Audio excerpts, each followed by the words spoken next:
আসসালামু আলাইকুম। প্রথম আলো একটা রিপোর্ট করেছে, হয়তো আপনারা অনেকেই দেখেছেন, অনেকেই দেখেননি। সেই রিপোর্টের শিরোনাম হচ্ছে সাবেক সংসদ সদস্যদের গাড়ি বিলাস। সবচেয়ে দামি গাড়িটি কিনেছেন ব্যারিস্টার সুমন। দ্বিতীয় অবস্থানে আছেন আমাদের অলরাউন্ডার সাকিব আল হাসান। ওই রিপোর্টটি নিয়েই একটু আলোচনা করে চলেন। রিপোর্টের প্রথমেই বলা হচ্ছে গাড়িটির আমদানি মূল্য 1.5 কোটি টাকার কম, তবে শুল্ক কর পরে প্রায় 10 কোটি টাকা। এরপর আমদানিকারক প্রতিষ্ঠানের বিভিন্ন খরচ ও মুনাফা যোগ হয়ে গাড়িটি বাংলাদেশের বাজারে বিক্রি হওয়ার কথা প্রায় 12 কোটি টাকায়। তবে সংসদ সদস্যরা নিজেদের শুল্কমুক্ত সুবিধায় আমদানি করলে ছাড় পান প্রায় 10 কোটি টাকা। কার্যত তারা 12 কোটি টাকার গাড়ি কিনতে পারেন মাত্র 1.5 কোটি টাকায়। সাবেক সংসদ সদস্য সৈয়দ সাইদুল হক, যিনি ব্যারিস্টার সুমন নামে পরিচিত, গত 7 জানুয়ারির নির্বাচনে স্বতন্ত্র প্রার্থী হয়ে তিনি প্রথমবারের মতো সংসদ সদস্য নির্বাচিত হয়েছিলেন।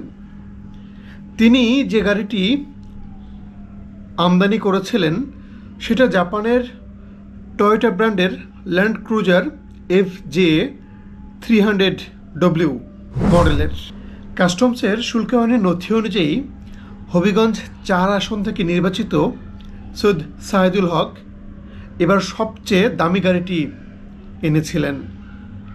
তার গাড়িটির আমদানি মূল্য দেখানো হয় $1,11,000 বা 1,26,00,000 টাকা। এ ধরনের গাড়ির শুল্ক হার 826.60%। এই হিসেবে শুল্ক কর আসে 10 কোটি টাকার বেশি।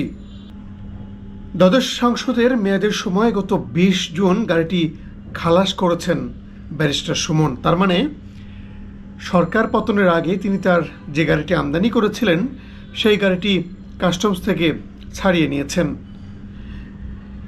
এরপরের দ্বিতীয় সর্বোচ্চ দামি গাড়িটি এনেছেন মাগুরা 1 আসনের সাবেক সংসদ সদস্য ও আমাদের অলরাউন্ডার সাকিব আল হাসান। গত 30 জুন তিনি তার গাড়িটি খালাস করেছেন। মানে সাকিব আল হাসান যে আসলেই অলরাউন্ডার, তিনি সব ক্ষেত্রেই সেটার প্রমাণ দেন আর কি। তার গাড়ির brand Toyota LC station wagon GRS। এই গাড়িটির আমদানি মূল্য দেখানো হয় 1,14,00,000 জাপানি ইয়েন বা 1,06,00,000 টাকা। আর এই গাড়িটির শুল্ক করা আসে 8,92,00,000 টাকা। সংসদ সদস্য হিসেবে শুল্কমুক্ত সুবিধা পেয়েছেন সাকিব আল হাসান। এছাড়াও ঢাকা 10 আসনের সাবেক সংসদ সদস্য চিত্রনায়ক ফেরদৌস আহমেদ 9 কোটি টাকা বাজার মূল্যের একটি গাড়ি আমদানি করেছেন। তিনি শুল্ক ছাড় পেয়েছেন 8 কোটি টাকা। এরপরে ব্রাহ্মণবাড়িয়ার 5 আসনের ফয়জুর রহমান, নাটোর 1 আসনের আবুল কালাম, লক্ষ্মীপুর 3 আসনের গোলাম ফারুক 9 কোটি টাকা বাজার মূল্যের গাড়ি আমদানি করে 8 কোটি টাকা শুল্ক ছাড় পেয়েছেন। সব মিলিয়ে খালাস হওয়া 6টি গাড়িতে 51.5 কোটি টাকা শুল্ক সুবিধা পেয়েছেন সাবেক সংসদ সদস্যরা। দ্বাদশ সংসদ নির্বাচনের পর 51 জন সংসদ সদস্য শুল্কমুক্ত সুবিধায় গাড়ি আমদানির উদ্যোগ নিয়েছিলেন, ঋণপত্র খুলেছিলেন। তাদের মধ্যে 10 জনের গাড়ি দেশেও আসে। এর মধ্যে কিন্তু 6 জন সেই গাড়ি খালাস করতে সমর্থ হয়, আর বাকি 4 জনের গাড়ি আটকে দেয় কাস্টমস।